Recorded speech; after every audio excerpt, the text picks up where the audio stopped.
Hey guys, this is Rasanique and this is She Wolf Alchemy.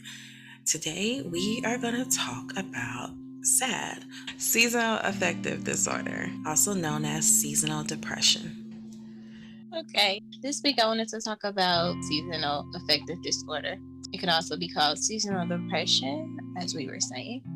But this is becoming like the winter, and sometimes people call it like the winter blues. I want to touch on that. I know with the holidays coming up, many people seem to go through this, and also just the weather changing and less sun. So this is a thing that many people seem to go through.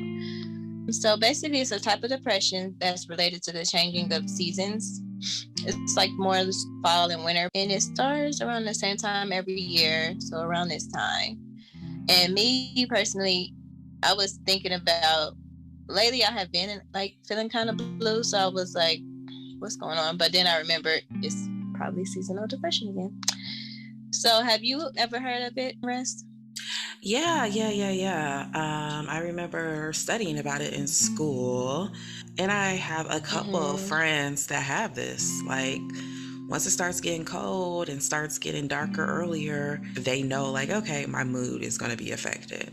Yeah, because usually it'll change your mood and takes your energy away. And yeah, it's a whole different feeling. But I mean, they probably got diagnosed though, huh? So no. I think I'm diagnosed myself for everything. Yeah, well, so that's the thing. Like, when you are social working around other social workers, we just all diagnose ourselves. Yeah, we all just start diagnosing ourselves. Especially if you talking about therapists, like that's half of our job anyway. So yeah, no. Everybody's just like, yeah, it's my bipolar 2. And it's like, girl, did nobody diagnose you with bipolar 2? You do not count. So no, none of them have actually been diagnosed with this. But from my work in the field so far, this is something I rarely see actually diagnosed, like in people's records. I haven't actually, I don't think I've ever came across it. Usually people just put depression, and it is a very different thing. Depression on it. Yeah. It is, because it's a whole different thing. I heard about it in school, but then, as I was in the field, I noticed it more. But then as I got older, I kind of started to feel like it's what I was going through as well. But when I was younger, I didn't know it was a thing. But I kind of always feel like I live in Ohio. So that coldness and that darkness, it gets a little bit more cold and dark up here. So you're going to be feeling some type of way. But yeah. So some of the signs and symptoms of SAD include feeling depressed for most of the day, nearly every day. And I think one thing that is important to remember is that depression is not sadness.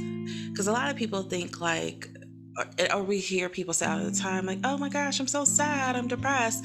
And it's not necessarily the same thing. For a lot of times with sadness, there's a reason for you feeling sad usually.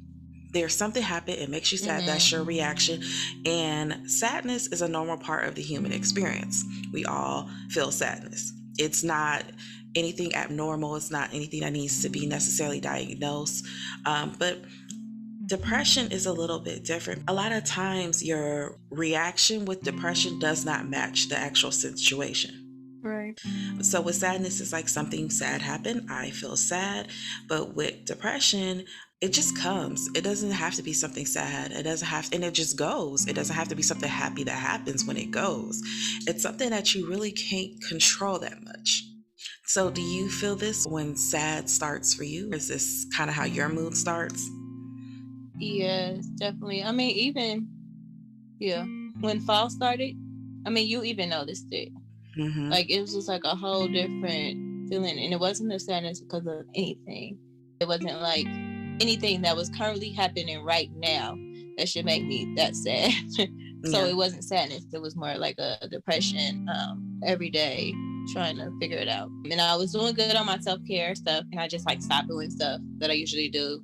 And I was doing good when it was a little bit more light out. I can walk and interact with other people and just do different things. And I had stopped doing that a lot. So yeah, I personally felt it when it started to feel, when fall started to happen. I noticed it. So yeah, for me. at Yeah. least. And I don't have seasonal affective disorder. My depression, she's year round. She's in Montessori school every 9 to 12 weeks. She just pops up. But I know with me, like, same thing. When actual depression starts for me, that tough it is. It's like, it's deeper than sadness because it's like a feeling of despair. Like you don't see a way out. Versus when I feel like when I'm sad, like Mm-hmm. I'm like, oh, this thing hurts, but it's okay. You can pick yourself up, buddy. You know, trouble don't last always. But when you Right. have a depression, it's hard for me to feel. I don't feel that. I don't have that, okay, it's going to pass type feeling. I know it's not Mm-hmm. going to last forever, but it's just like this hopelessness. And there's this extreme drainage to it as well. And like it says, it's a nearly everyday thing. Like it's not, okay, I'm sad today, but I'm gonna wake up, start up brand new. It's something that's Every consistent. day. Yeah, it's Yeah. like a job. It's Mm-hmm. five days out the week. You might have 2 days where you don't feel anything, not necessarily happiness, but so one of the other things I talked about is losing interest in activities you once enjoyed. Um, and I know you just talked about that when you talked about like losing Mm-hmm. interest in doing your self-care stuff that like when you first started, you were so excited about. You made a video and everything. Yeah. Yeah. Yeah. And I was supposed to continue, but I didn't. I only did 2 weeks. And then Yeah. it became cold outside. It became dark outside and it set in. But I'm gonna restart. I'm gonna restart this week. We're gonna do it. I'm But very yeah, excited. it was a thing. Yeah. It was a Mm, thing. yeah. So another one is having like low energy. Hmm. Um, and this is just like very fatigued. You get sleep and you wake up, you're still tired. You're trying to do tasks, you're still tired. It's just like no energy to get anything done. This is another sign that I have experienced. Like at work, I'm just yarning, or I haven't been able to sleep as much, or I might stay up later when I should be asleep. And I think it's just I haven't don't understand that part yet. I need to go to sleep, but even if I get sleep, I still wake up very tired. Like I was pretty much tired all day today. And the Yeah. next one is having trouble sleeping. It's like you don't get quality rest no matter what you do. Yeah, Yeah. no, because I'll take sleep aids, still can't sleep. Toss and turn, wake up in the middle of the night, or have vivid dreams, and those vivid dreams make me have low energy too. Because it's just, I don't know, it's not like I'm really sleeping with my mind doing all that it's doing. Yeah. But you don't have the seasonal thing that you. No, I just, plain old regular depression. But I Mm, do, with the depression, I mean, a lot of the symptoms are the same. It's a matter of what starts same, seasonal. yeah, Yeah. But yeah. definitely the low energy. That's just, I'm at a point where I'm like, is this depression or is this my 30s? Like, that is my question every day. I That's a great question. I've only been 30 for like 5 months so far. And so all this, I'm just always Yes. like, am I just getting older or do I need to talk to my therapist about this? I really don't know. I Mhm. never know. But I never have energy. And it's one of those things where I'm like, is this, this me? Is this my depression? But also, none of my friends have energy. So I'm like, this just might be what aging feels like. We Yeah, we no yeah. longer feel like we can do stuff no matter how much we sleep. Our energy is so low. But like you, even when I sleep a long time, because as I talked about, I've had insomnia for the last year and a half. It got better and then it got way worse. And that's where we are right Mhm. now. And the other day, I took an Ambien. I took it at like 8 something and I fell asleep around 10. I didn't have to wake up till like 7 and I was still tired that whole day. I still feel like I had no energy at all. Like in my head, I'm like, I'm gonna sleep good. I'm gonna get up, eat a healthy breakfast. I'm gonna go to the gym. I'm gonna blah, blah, blah. And I didn't have the energy. I didn't even have energy to make a healthy breakfast. I was like, Pop Tart it is, and went right back to my room. So Yes. This is probably the biggest one that hits me, is Yeah. the low Yeah. energy, because I think when one, you're an adult, you're working, you have side projects you're trying to do, you have Mm-hmm. podcasts, you might be trying to start a business, you might be trying to go back to school, whatever. And then on top of that, you have like motherhood, which comes I was with about to so say many. whole children. Yeah. And so having low energy, I Yeah. think, affects me the most because it's the thing I need more than anything. Like, I might not need to like enjoy things. I might not need to still find joy in like arts and creative stuff that I normally do, but like I need my energy. If anything, at the very That's one least. thing. Yeah. Yeah. One of the main things. Because that just messes with your whole day because you just can't get anything done. At all. And then it adds because it's like, okay, now I didn't get nothing done. Now I'm behind. Now I have all this. So now I'm stressed. So it's just like Uh, adding to it. Like, how am I supposed to get out of yeah. this if like it causes so much stress and anxiety? So even if I deal with that, it's like, okay, well, yeah, I'm not depressed no more. But when I was depressed, I did not do 2 weeks worth of work at work. I was just there twiddling my thumbs. Mm-hmm. And so now I'm depressed again because I'm coming back to all of this. And it's a repeating cycle, but yeah. Mhm. So, another part of seasonal affective disorder is changes in your appetite and weight. And this is definitely a thing for me. You can definitely Yeah. tell when I'm going through a hard period because I will gain weight. And I really wish I was one of those people who, like, I remember I have a friend like this who, like, when they are going through something, when they are depressed, they lose weight. And I'm just like, I'm so jealous. Like, I know that's not appropriate to say. I know that is not the politically correct thing to say. But, like, as much as I've dealt with depression, it was like, do you know how good my body would look if every time I got depressed, like I lost weight instead of gain? That'd be I would be a lovely. whole Instagram model. Right. But no, instead I gain weight and people get concerned. So that's where I am. What about you? I don't think I gain weight. I lose, like I overeat. But for me, then again, I guess I have because I remember when I went after what's it called, the pandemic. I went and I gained like 20 pounds. Well, 15. Mm-hmm. So I guess I do, but I guess mine isn't as I guess noticeable until I step on a scale and I'm like, wait, what? Mm-hmm. Okay, okay. But I know I used to get like really, really bad hunger pains. I was like, what is wrong? And I just assumed that it had something to do with that. Like it's maybe. So I just ate. That would be stuff in 5 seconds. Like I'm in the bed just eating out. Like now, I'm thinking it's because of that though. That's the only Yeah. reason I could think of.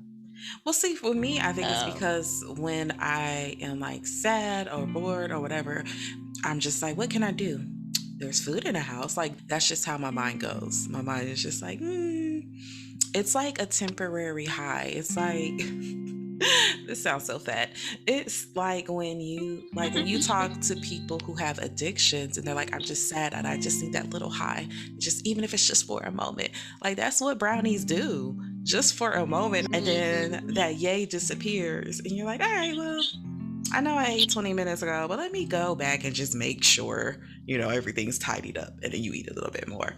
yeah, I don't think I don't know. Mine isn't even that. It's just I just feel overly hungry or Mm. something. Or sometimes I don't eat when I'm going through depression. I just don't feel like it. It's one more thing I have to do. But so I can go high or low actually. Yeah, I have never experienced that a day in my life. Now, I will say there are certain like mental health medications that can make you lose your appetite. That's definitely been a thing for me. But also, like, I don't feel like I lose weight when I don't eat. Like, one of the medications that I take for ADHD, it sometimes like I won't be hungry for real for like 2 days, and I don't lose weight. Like, I don't know where the weight hides, but it That's doesn't why I go was like, away. because I know you tell me about that, and I'm like, if you're not eating, I don't understand, but you don't for real. Yeah, like I guess I don't know.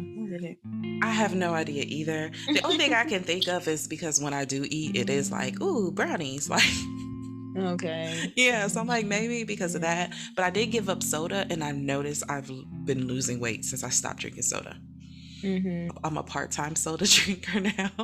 I cannot drink any soda unless I drink 3 bottles of water already.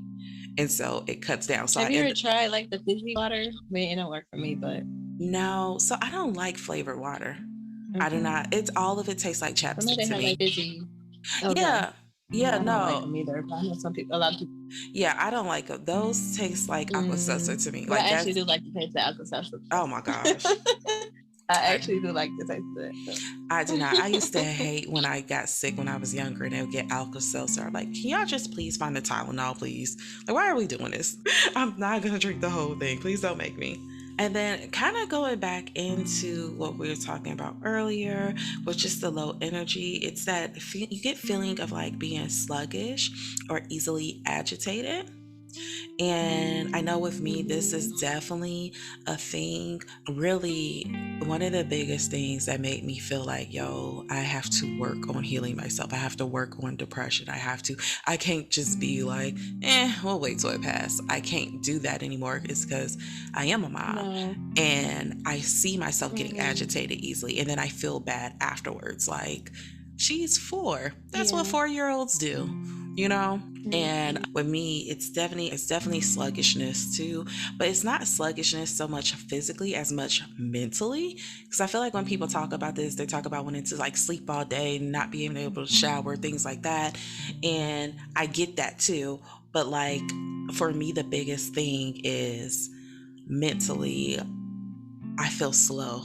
Like I feel it takes me forever to process anything when I'm going through a depressive episode in general.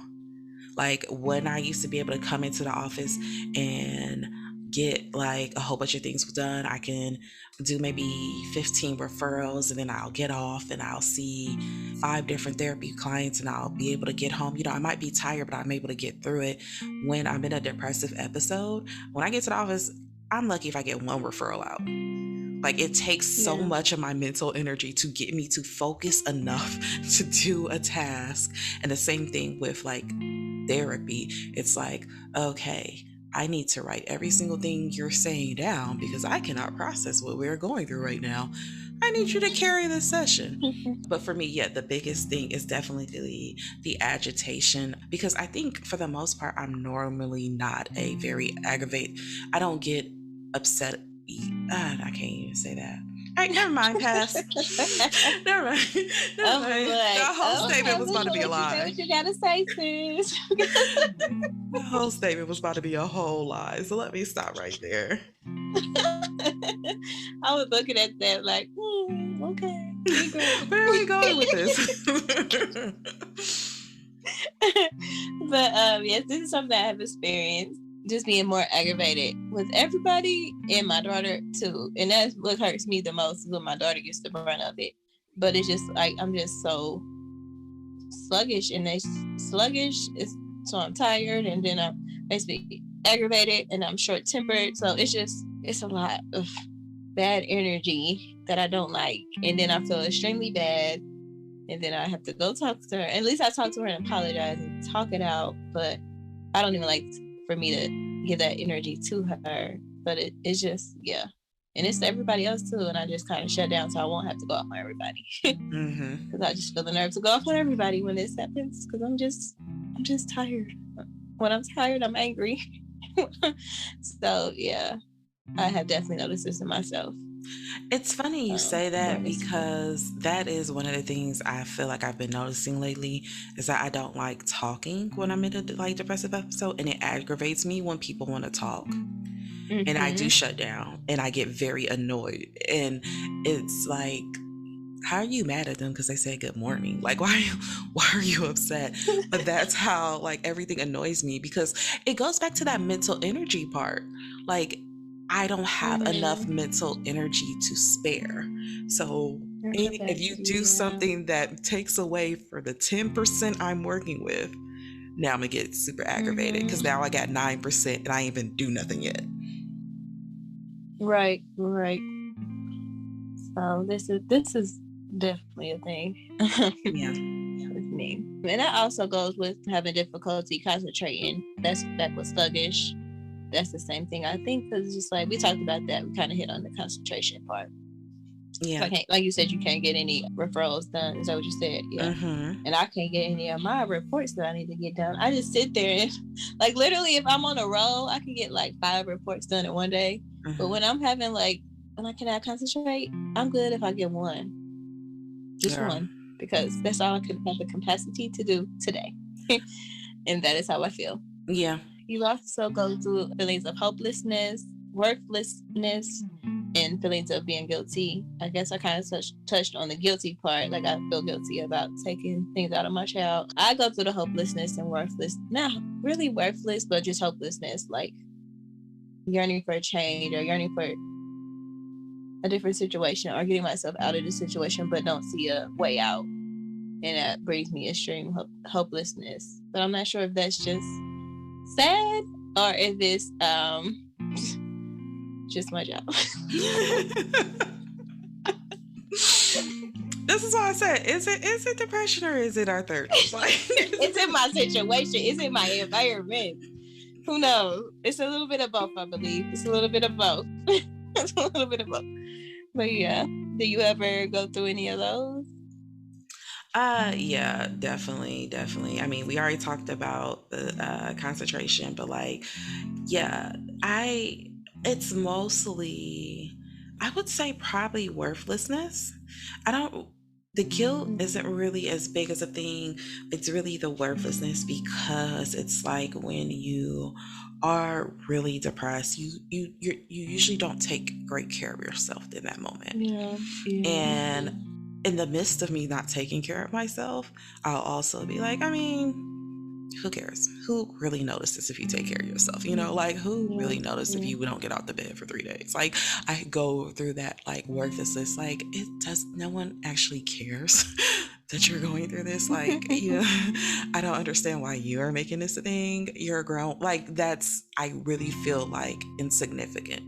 So yeah, I feel really insignificant. So it's not just I feel insignificant as a human being on planet, but it's my feelings feel insignificant. What I'm going through feels insignificant. I feel who am I to be mad that I'm not happy? Who am I to think I deserve to have a normal life? Things like that. So for me, it's really the feeling of worthlessness that comes through. Kind of like I said earlier, that's one of the biggest differences for me with depression versus sadness. When I'm sad because of this thing, but when I'm depressed, it now affects how I feel about myself. It's not just, oh, I'm sad. It affects how I feel about myself beyond the sadness. So it compounds the sadness. Well, I want to go back to when it said, we were talking about the appetite. The appetite changes. It says, these are what the experts say, that you start to crave foods with high in carbohydrates. I don't understand why you would crave those. Did you understand that part? Yeah, well, I mean, it goes kind of like what I was saying with the sugar. A lot of times, I think it has something to do with serotonin. Lord, give me a second. But yeah, there is a such thing as depression making you crave, because it has fats. It's a type of fats that you find in carbohydrates. It goes back to the serotonin theory. So when you're craving carbs, it's usually because you're being drawn to foods that encourage serotonin production. Oh, okay. Yeah, and a lot of times people who make memes or whatever about mental health, depression and so forth, not in a making fun of way. Usually when you'll find on a lot of pages that have those type of things, you'll hear jokes about serotonin. And you'll have people just say, I want a crumb of serotonin.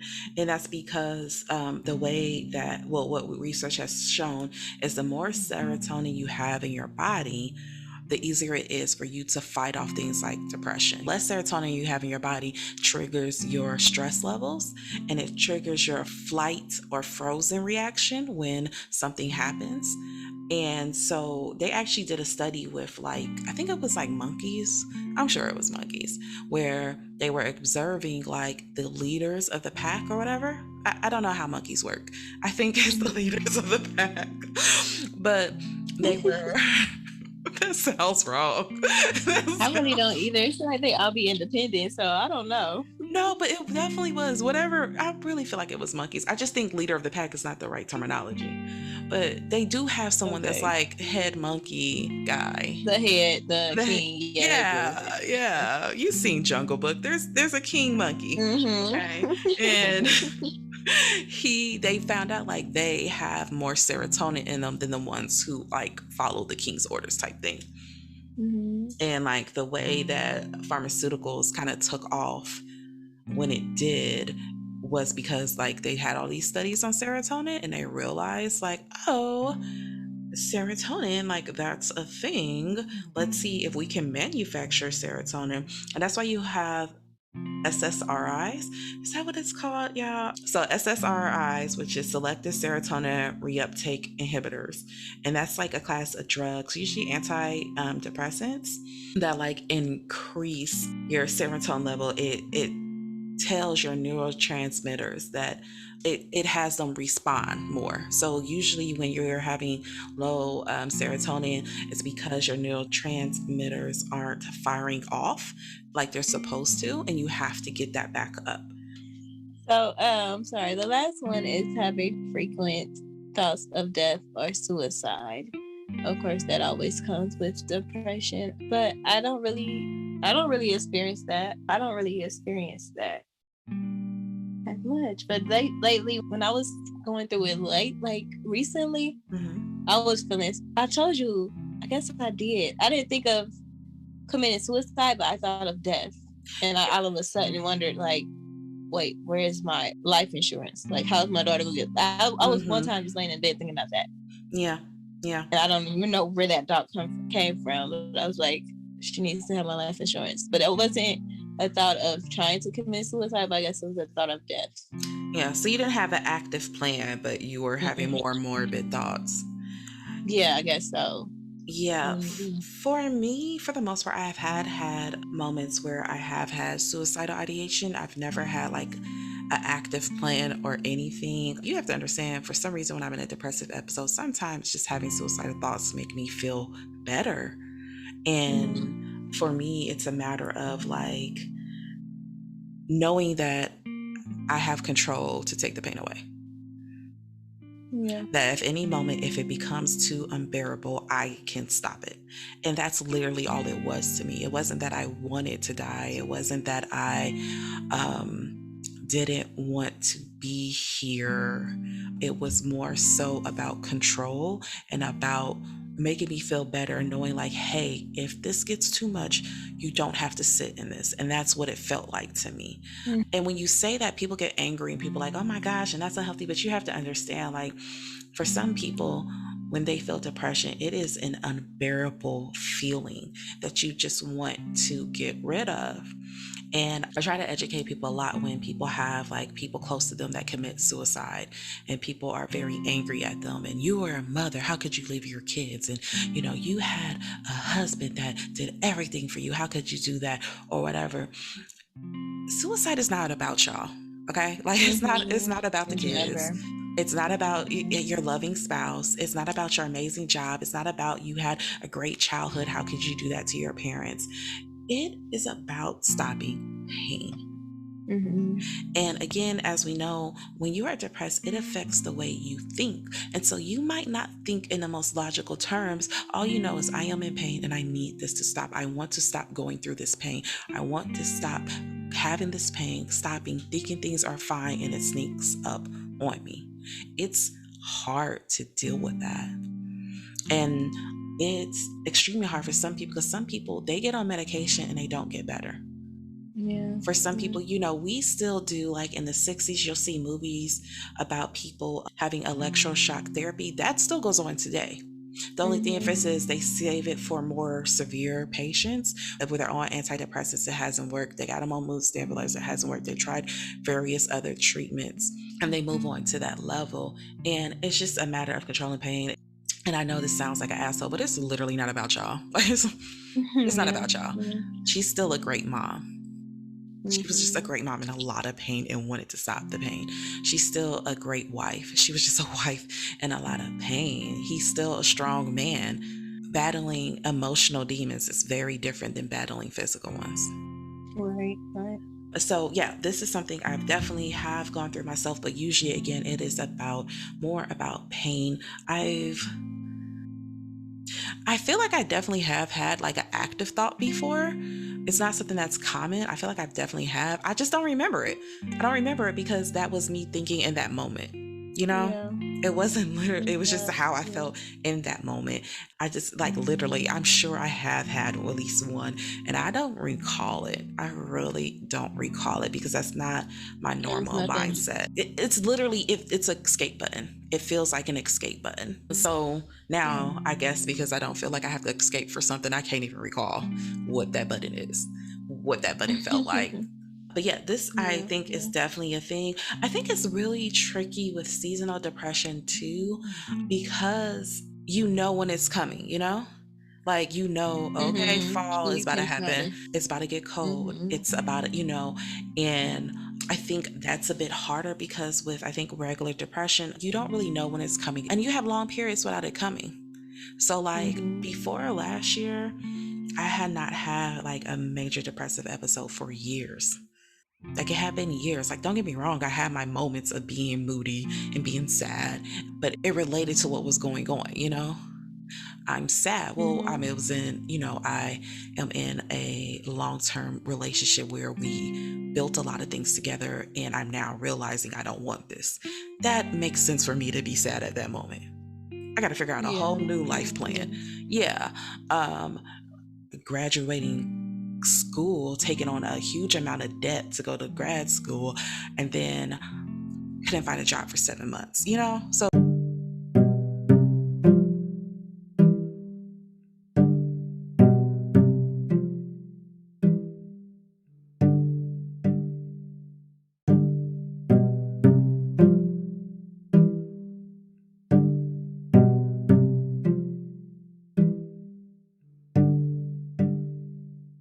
for me, it was like Mhm. I went probably like a good 5 years without actually having like a depressive episode.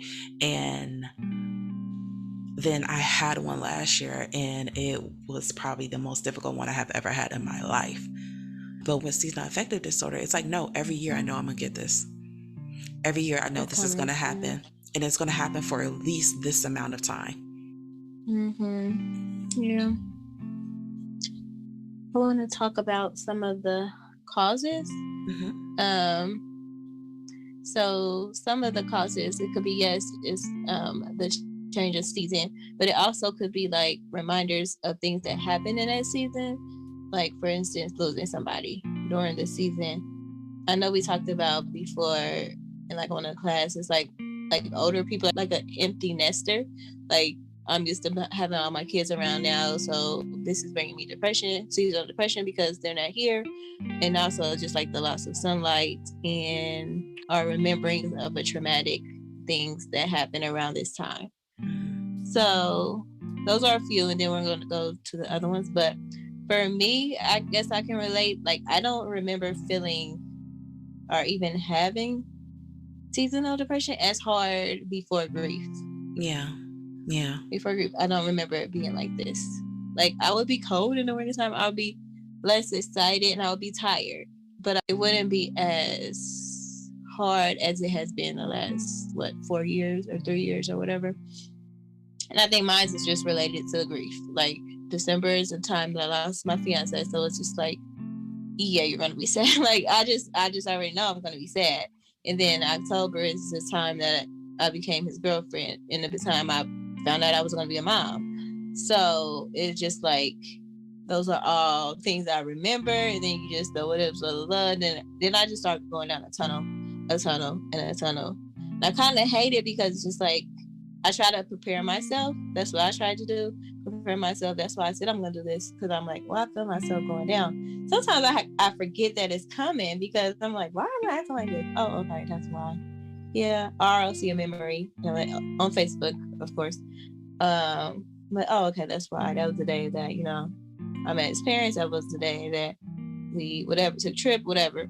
In December, I'm really, really trying to prepare myself for that because I don't. That's the sad thing about mine and with me is because it's Christmas. I'm supposed to be happy. My daughter is happy, but it's always a reminder because it was like 2 or 3 days before Christmas.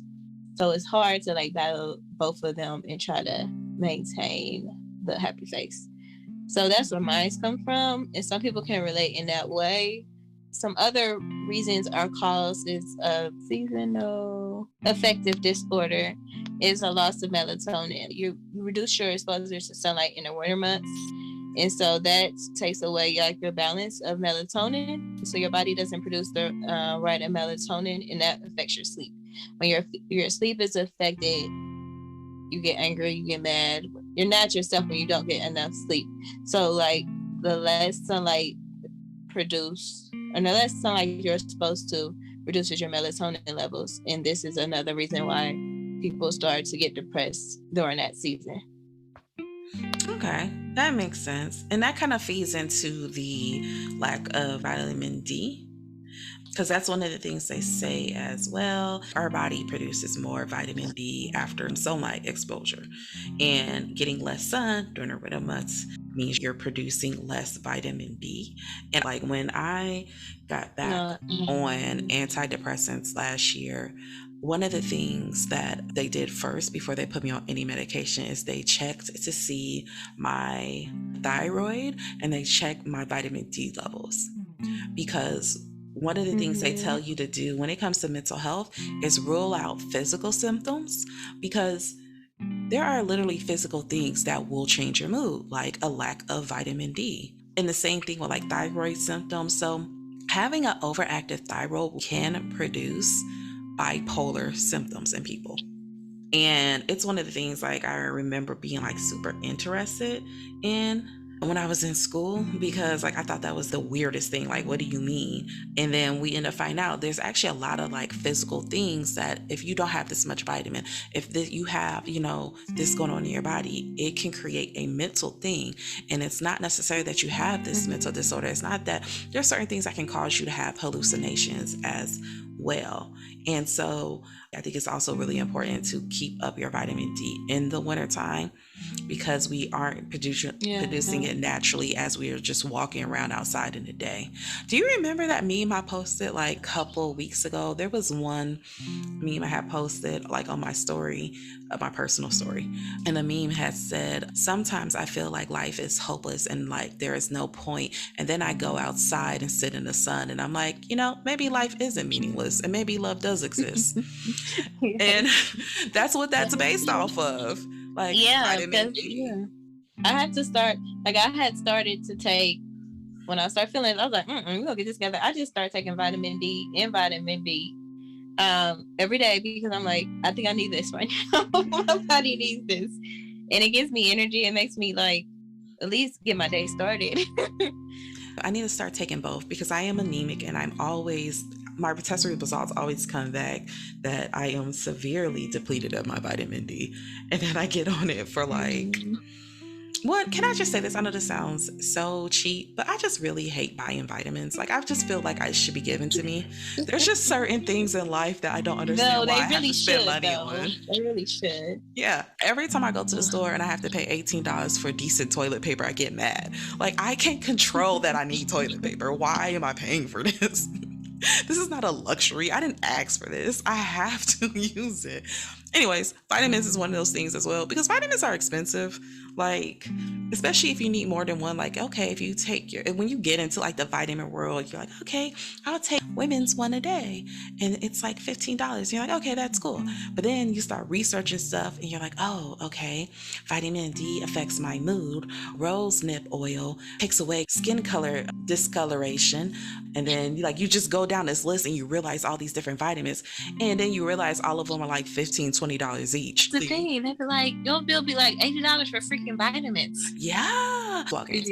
While they have like decent sales on vitamins like every other week where it's like buy one get one free, so I try to stock up, but even during my buy one get one free sales, it still end up coming to like $80. Like I don't know how. I have no idea why it's a thing.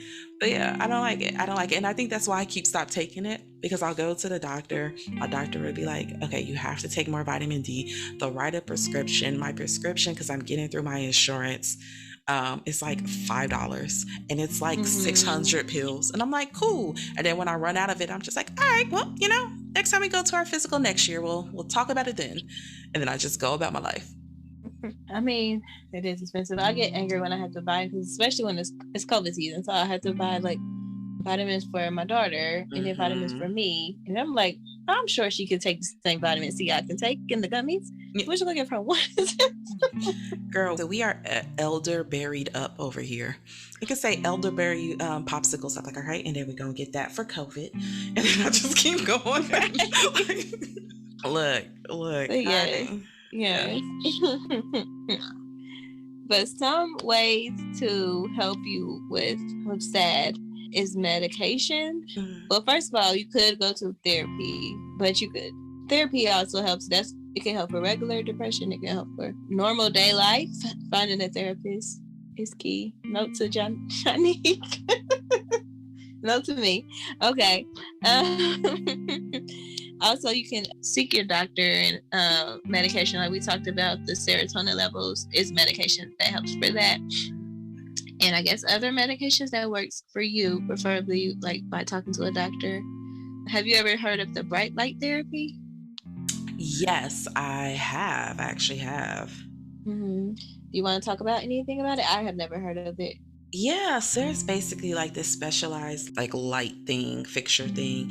And basically what it is like you take a couple hours out your day and you like just like sit in front of this light. And it basically mimic like spring or summer. And it's supposed to be specifically helpful for people with SAD. I haven't seen it recommended for people with regular depression, but I definitely have friends who have done it. Also, if you watch the show Broad City, they have an episode where one of the characters has SAD and she actually brings her light to work. And she like puts it in a closet and she's putting aluminum foil on everything to magnify the lights. So apparently it can be effective. I have no experience with it, but I Mm-hmm. had two friends who did like own one. And Did it help? Did she say it helped, or your friend said it helped? so one of them I really never asked. Like I just saw it. I was like, that's one of those sites for, seasonal affective disorder. And she was like, yeah. And that was it. That was the end of the conversation. We both moved Mm-hmm. on. We've both talked to each other about our mental health before. And we're like, hey, let's not ruin the mood. And so that was it. But Uh-huh. but with the other one, she was the first person like to let me know. And at first I thought it was kind of like ridiculous. I was like, what do you mean? You can go tanning for all of that. But I really didn't understand it. I was just like 18 and immature. But I definitely have seen people doing this. Okay. It's recommended for some. And I think they were saying like engaging in a light bulb exposure as soon as possible, like after waking up, or you can go to a place and go there every day to get it from like 20 to 60 minutes if you don't have it at your home. That sounds so expensive. But that'd be too much for me to be doing Oh, yeah. every day. I'm already angry right now. Like, I'm just gonna have to get this at my house. Keisha, I'm gonna do it at home because that's a lot to ask for. Yeah, your insurance is But not, and your insurance is not paying for it. yeah, Like insurance, yeah. they're like, what? Is that experimental? What's the research on it? I No, know. I denied. know. Yeah. So we got to figure this out at home. But I mean, it is a thing if you can, if it's attainable to you. Also, lifestyle changes, just like increasing your exposure to sunlight, opening windows, sitting in front of the open window, time outside each day for extended periods of time, like maybe taking a walk, or even though it's cold, but just getting sunlight, it helps. Or staying active and staying social when you know those times are coming, or planning way before time so that you won't have an excuse when it comes. Like if you plan it way before time, you can still keep up those activities, because you might not have the energy to plan them while you're going through SAD. I just really say though, like I really hate every time I read about any type of depression. They're like exercise, like so I don't have enough energy to bathe today. How do you expect me to make it to the gym? Like, how do you expect me to? If you tell me to get up and go running, I might not come back. Like, that's where we are. Please stop telling me to Yeah. exercise. But I did a couple years ago date somebody who suffered with depression really badly, major depressive disorder. He was a career military guy, and that was what he found solace in. Like, he started exercising and it really helped him a lot. He still kept up his therapy, he still kept up his medication and things like that. Exercising was like the extra thing that kind of helped him keep balance. And I remember him being like, "Yeah, you should try exercise." And I was like, "No, thank you." And that was the end of that conversation, and that's how that ended. But eventually in life, I did try it, and it did nothing. It did nothing. Like last year, I had lost like 30 pounds. Don't worry, I gained it back. But at one point in time, I lost 30 pounds, and I would have people tell me, like, "Oh my gosh," because I was posting myself at the gym. And I have a cousin who is like a fitness buff. Her and her husband are both fitness buffs. And I remember one time I posted like me at the gym, and she was like, "Don't you feel so much better?" I'm like, "No, I don't." Like, I'm glad I'm smaller, but I don't feel good about it. Like, I am mad, I'm hungry, and I would like to sleep. My back has not stopped hurting. Yeah. So, throwing that out there to say, yes, it can work. Please try it. But if it doesn't work for you, don't feel like you're not pushing Don't feel yourself hard bad. in it. Yeah. Because everything doesn't work for everybody. Sometimes you just don't have energy for that. Yeah. And I guess the opening of the window could help. I don't like. My sister stays with me now, and she works from home too. And she be having all the blinds open. I'm like, why? But it's probably because she needs some sunlight. Look, as I will take I'm that. so like, why you got these blinds open? But people who work at home, that's even more ways to be sad or have that. You know what I mean? Yeah. You're not interacting with other people. Like, you're just in the house and it's cold outside, and you might need the And you're stuck with your thoughts. Like, you don't have as many distractions away from your feelings. Yeah. Yeah. So, but that's all for that I have. But I just like in conclusion, I guess for me, if I know what's coming on, I'm trying to just prepare myself for it and try to do things that bring me joy to try to get through it. Also, like taking vitamins and trying to eat better, because I know it's going to come. But if I could try to prevent some of the feelings of depression, that might help. Or just trying to find some light, literally, literally, because just trying to figure out ways to prevent so much sadness and depression during the time. I guess it works for me. Yeah. But do you have anything about it? So I don't suffer with SAD, but I think the things that you said are great. I think preparation is always key. And I think that even with I actually don't think I've worked any SAD clients either professionally, but I have worked with clients who have certain dates and certain months that trigger them. And one of the things I found very effective is to plan ahead of time. Like, your anniversary is coming up. You know that the date of your accident is about to come, and that's a thing that every year, try to plan ahead. If you like to isolate, but it doesn't help, it actually makes it worse. Maybe plan an event with friends and families and loved ones so you're not alone sitting there thinking about it. But it could be the opposite. If I lash out during this time and I'm mean and I'm grumpy, maybe plan time for isolation. Take a trip by yourself and just, let yourself be mad and angry with yourself. Write that shit down in a journal and then come back later. But I definitely think preparation, recognizing your triggers, and it's so important to kind of not necessarily journal, but like mark down markers, especially if you're trying to find a pattern. You're like, I know I get sad around this time, but I don't know why. Or I know, like, by Christmas, I'm a complete wreck, but I have to figure out when it starts. Start making journals or start making markers. You can even put in notes in your phone where you're like, okay, today extremely emotional. Like write down your feel. Y'all, I'm about to tell y'all exactly the homework I be giving to clients.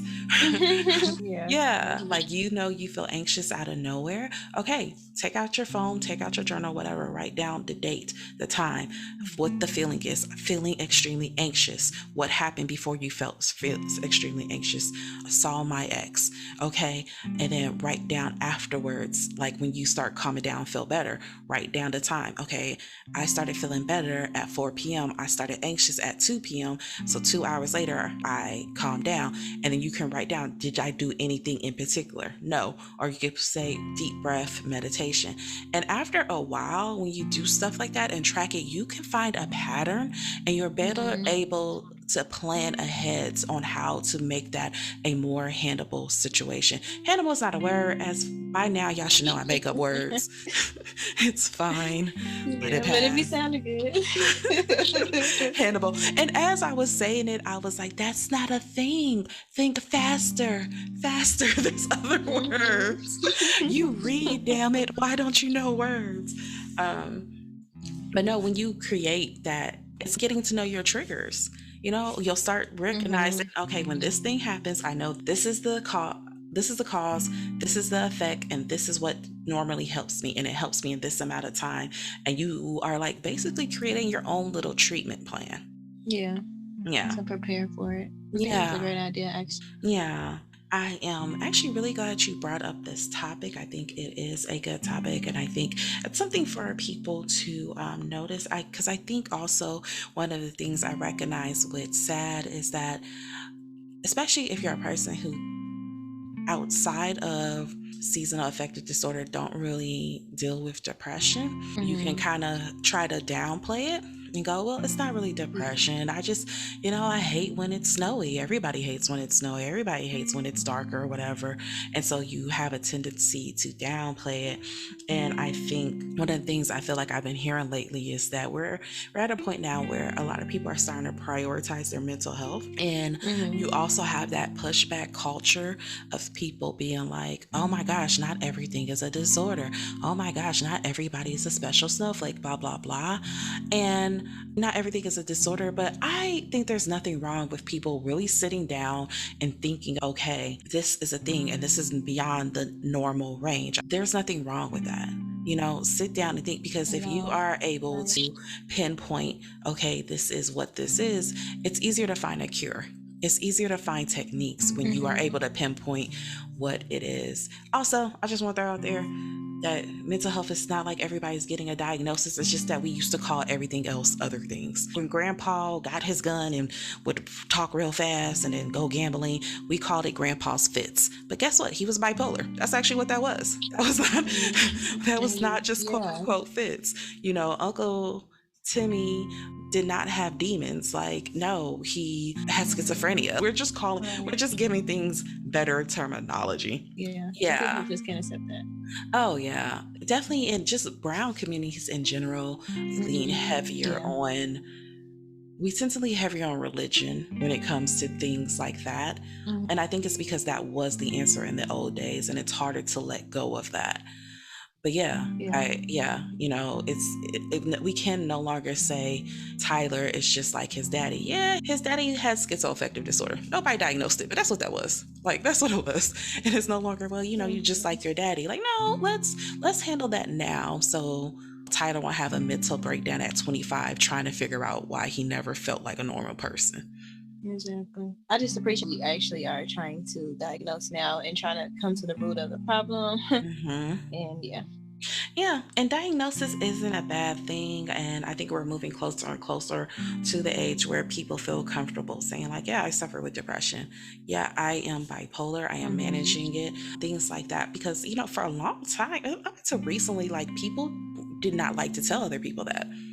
Like, that was something you kept hitting. But yeah, I appreciate it. Now we're getting to a point where people are able to diagnose, people are able to talk about these things freely, and people are able to say, no, I want to put a name to this. And the stigma of wanting to put a name to it is dying down. I agree. Are you doing anything? Do you have any check-ins this week? We haven't done check-ins in a while. We haven't, and this is our last episode until Yeah. January, the first week of January. Well, because we are stopping both, I have a true crime podcast, and I finished off season 1 last week, and then we're finishing off this season this week, and that means I get my weekends back because with the true crime, I had to do a lot of research. I had to watch a lot of videos. I had to listen to other podcasts. I had to listen to YouTube videos, and it was just a lot of stuff. And even with this one, when we're trying to think of topics, and I want to make sure that I'm giving the information from experts and not just what Russ thinks happens, I have to do editing. So this is the first time since February of this year I have my full weekends back. And you know what I did? I scheduled therapy clients on it. So I have not started self-care yet.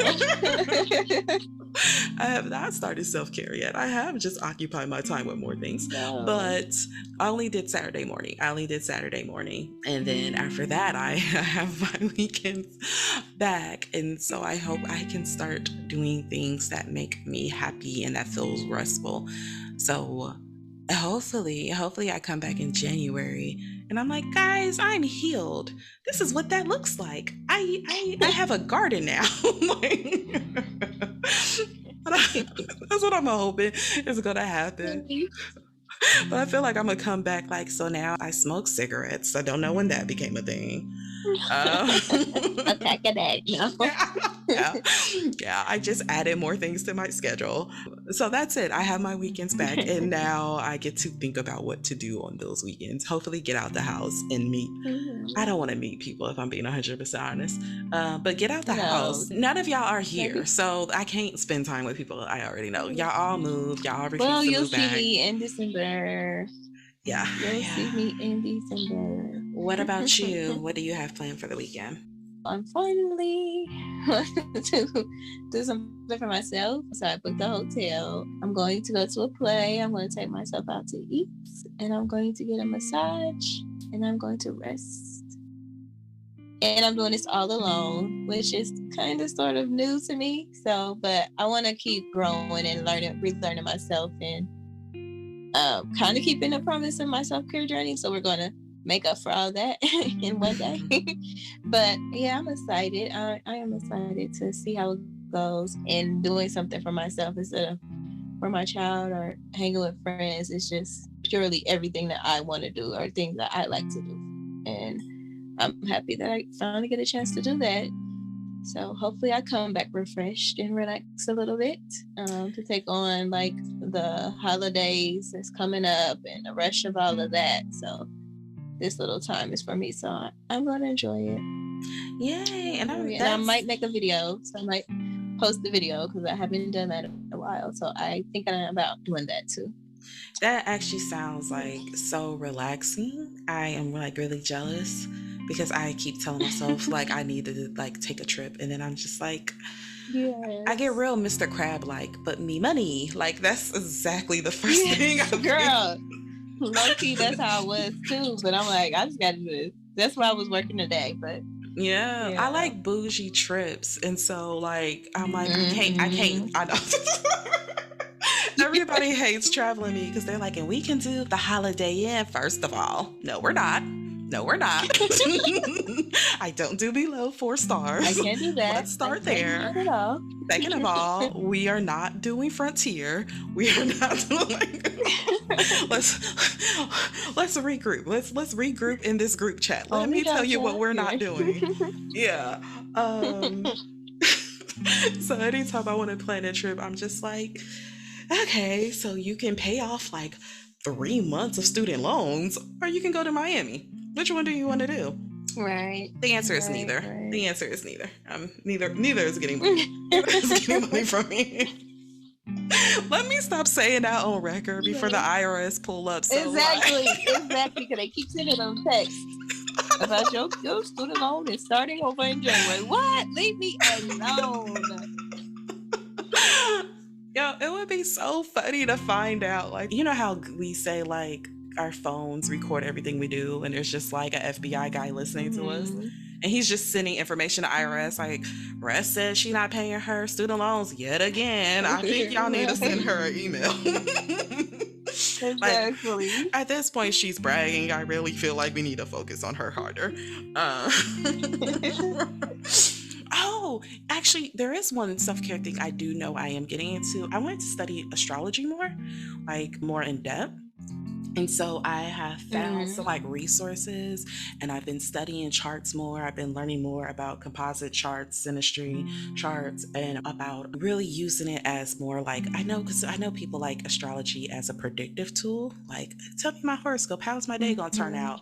And I think when I was younger, I was into that. But now that I'm older, I'm like, I feel like it's a really good healing tool and learning tool where you can discover more about yourself. So I've been focusing on that, and like I'm really excited because this weekend I'll have time to actually like really study and research. And when I'm Yeah. into something, I actually really enjoy studying and researching. So that is one of the things I plan to do during the break is like really look into that. By the way, guys, we will still be posting on the page. Just keep following the page, still keep recommending the page. Go back and listen to any episodes you have not heard, share them. I'll still be posting memes. I'll do astrology memes. I'll probably bring mental health memes in, and Meek will post videos. Like, we're still gonna do that. We won't completely Yeah. disappear. Yeah, we won't completely disappear. And I think we're gonna have a lot of really cool, fun topics for the new year. I'm actually like super excited to see like where we started in February to like the amount of people that write us every day, to the amount of people that listen every day. It's always like cool. Like when we first started, it was like we got 5 whole listeners because neither one of us shared this No. particular podcast with like friends or families. Like we didn't share anything. We recorded, Mm-mm. put it on the internet for strangers, and somehow 5 strangers found us and Mhm. was like, yeah, keep doing that. Yeah. Despite the horrible audio.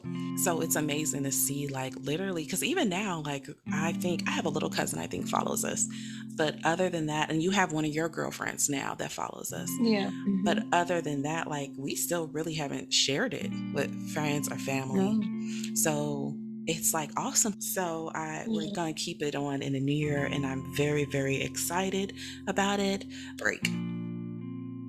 Mhm. Mhm. Also, you might hear our voices on other podcasts because we've had a couple of invites, but because we've been so busy, we have not been able to really find time. When that happens, we will post about those and you guys can listen to those as well. So we'll be busy doing the intro. We'll be actually doing stuff. It's a fake break, it's not for real. At least, yeah, it's not. Basically, but hey, no. Yeah. But re-listen to our old episodes, share, like, visit us on our Instagram. But that's all for today. You'll hear our voices again in the new year. Yeah.